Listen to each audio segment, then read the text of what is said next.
disgusting. We're back with part 2 of my interview with Robin Meade. Howdy! You know, we were talking in part 1 about your balance between CNN, the music world, getting out there and doing your NASCAR events and other things. How do you find the time to balance all this? I don't know if they're, I like to use the word balance, and we're taught that philosophically, but I don't know if there really is balance. I think at one time in your life, then you're going to have more attention over here, and then more attention's going to, it swings all the time. I don't know that I have a healthy balance right now, but I know I'm doing what I love. Oh, that's right? That's exactly it. Yeah, so maybe it may be physically unhealthy at the moment because of sleep, but it is mentally healthy because it makes me happy.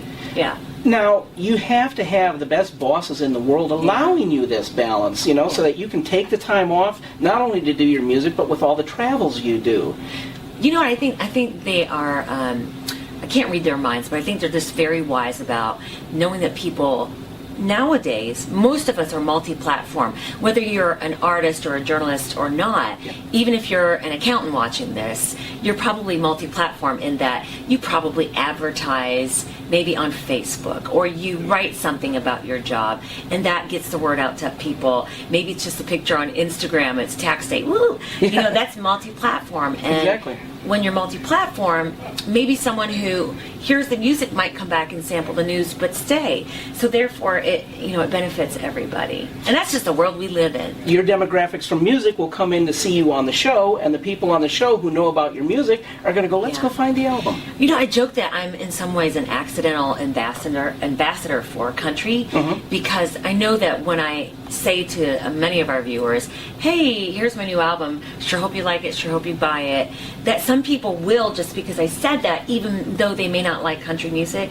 So in some ways, it's like the first time they've been introduced to country. So I take that seriously too, as what I call an accidental ambassador. Of course. It is one reason why on the covers you'll find songs that I grew up with, or maybe you grew up with, as a rocker in the 80s or the 90s. Because a lot of people who listen to country now kind of did that. They became, they kind of crossed over in the 90s as listeners because they weren't finding what they wanted.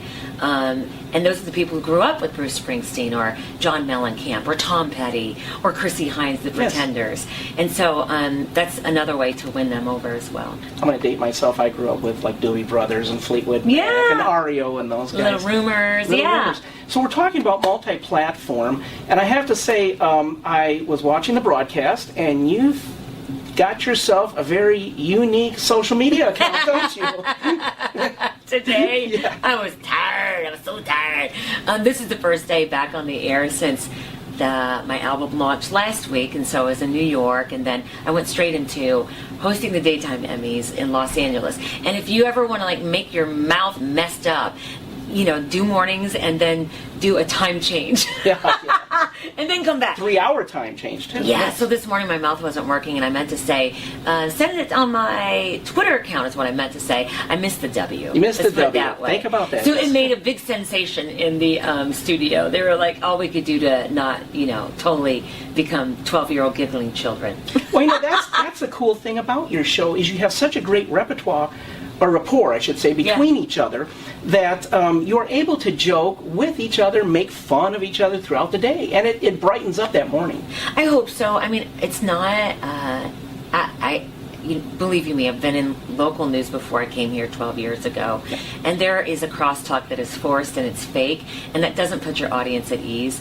Nothing here is forced, and what really happens, but we know that why people tune in is for what I call maybe a mood enhancement. Yes. So it is information as well as, I don't want to send you back to bed. Here's a little, I hope, something that'll put you on your way today. It's the good morning sunshine syndrome is what it is.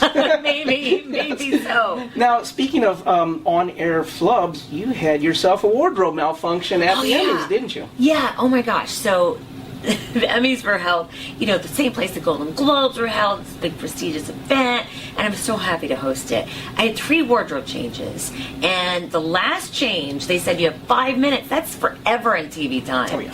So I was like a minute 30 into that change, and I was going to do hair and everything, and my dressing room was far away. And suddenly they're like, and they're like, we're sorry, we're wrong. You have 30 seconds left. And I'm like, ah! I mean, I'm, stripped down, let's put it that way. So I had a choice to make. It was either my bra or the shoes. So I was like, hand me my bra. National TV, yes. Yes, exactly. So I ended up running down the hall, and they were already counting down 10 seconds, and I didn't want to be winded, so I got there on time, but the shoes did not. Let's put it that way. What are you going to do? I sang anyway. A lot of performers actually do go shoeless when they perform. I watch it all the time. Yeah. Did you find yourself enjoying it? I did, in that I was not going to slip or anything like that. However, I immediately thought of Joss Stone. Yes. And this tall, statuesque blonde, right? And that I'm not. So suddenly I think I would look like, a little pipsqueak next to the guitar. Yes. What I was looking up at now. What are you going to do? Not much at that point. Yeah. We spoke about how you have these great bosses at CNN. Yeah. But what would happen if at some point they said, Robin, we've really got to curtail all the time off. We've got to curtail your time away because we need you here in the studio. So we're going to make you choose on TV or songwriting and music. Would you be able to choose? Well, the answer is no, I wouldn't be able to choose, so I'd be sneaky about it. And I would obviously still do the news, but in my off hours and my off days, I would still songwrite with the hopes that maybe someone else would cut it, because that's the most exciting part to me. Is the music's in your heart. Yes, is the whole process of getting it down, finding a groove, finding the melody, and most of all, the lyrics. So that way I would still be able to do both on my own terms. That's why in her review of the album, I said, we have a singer who also holds a daytime job as a host of a national television program. It's because the music is in your heart, and you can tell that. You have artists and actors out there actors, I should say. William Shatner's a perfect example. He should not have ever cut albums. But I didn't say that out loud, did I? Well, I think that he probably did it as a fun thing, comedy, right? Yeah, he could have. But there are people who, should keep their daytime jobs. You have the ability to transcend that, be the singer, and still hold the daytime job. So we can tell that the music's in your soul, and that's a good thing. You know what? I don't think I can help myself. Let's put it that way. Now, the background of the story is, a lot of people say, well, why didn't you do this from the beginning? But I'm the preacher's kid, and growing up, my dad spoon-fed me music. The love of music comes from him. But there was also a line where he forbade me from going into music, to rock or country. I think he saw everybody as maybe Jim Morrison had a problem on the one side, and maybe everybody in his mind was an outlaw on the other, right? Yeah. So he did not want me going into music. So for a long time I didn't, but then I just couldn't help it anymore. Yeah. So, if it's a part of you, I couldn't help it. You can't suppress forever something that's inside of you. You just can't. Absolutely. Now I'm lucky in that my job that I do as a muse person has a lot to do, I think, the same things that you do as a musician. Right. And that is writing about people's wins and losses and the human experience, right? Yes. I can put it in a 20-second story, or I can put it in a 3-minute song. Exactly. Yeah. Exactly. Well, I want to thank you for your time. I totally love this album, and you need to go check it out.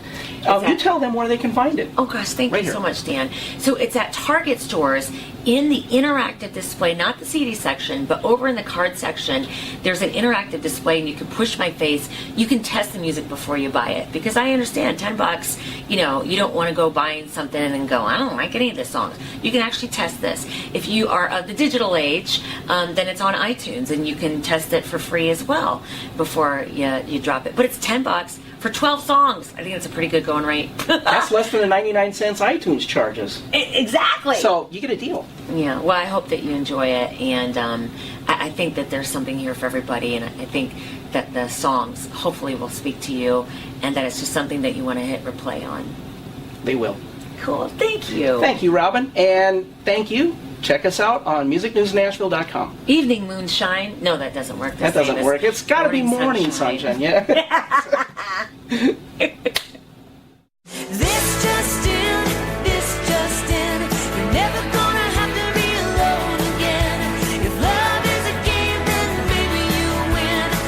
Just in. just in.